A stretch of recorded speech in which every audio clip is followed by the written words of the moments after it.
কাল সকালে হঠাৎই মা ফোন করে বলল আমাদেরকে যাওয়ার জন্য। তো আমি আর তিতান তাড়াতাড়ি রেডি হয়ে বেরিয়ে পড়েছিলাম তিতানের মামামের বাড়ির উদ্দেশ্যে। তো দেখো, গিয়ে দেখি তিতানের মিমি একটা তিতানের জন্য খেলনা কিনে রেখেছে, আর তিতান সেটা নিয়ে খেলতে বসে গিয়েছে। আর এদিকে তিতানের মাম্মাম রান্না করছিল। রান্নাঘরে গিয়ে দেখি তিতানের মাম্মামের চিকেনটা অলরেডি করা হয়ে গিয়েছে, আর কাজু কিশমিশটা পাশে ভেজে রাখা, আর ঘি দিয়ে চালটা করার মধ্যে দেখি ভাজা হচ্ছে। দেখে তো মনে হচ্ছিল পোলাওই হবে, চিকেন কষা আর পোলাও। যতক্ষণে রান্নাটা হচ্ছিল তার মধ্যে আমি তিতানকে স্নান করিয়ে দিয়েছিলাম।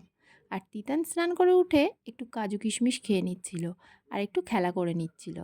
আর তার মধ্যে পোলাও রান্না হয়ে গিয়েছে। আর তিতানের মাম্মাম কিন্তু পোলাওটা খুব সুন্দরই রান্না করে, দেখো পোলাওটা কিন্তু খুব সুন্দর ঝুরঝুরেও হয়েছিল। তারপর দেখি তিতানের মাম্মাম তিতানের জন্য থালা সাজিয়ে নিয়ে চলে এসছে পোলাও, চিকেন আর শশা। তিতান কিন্তু ভীষণ খুশি।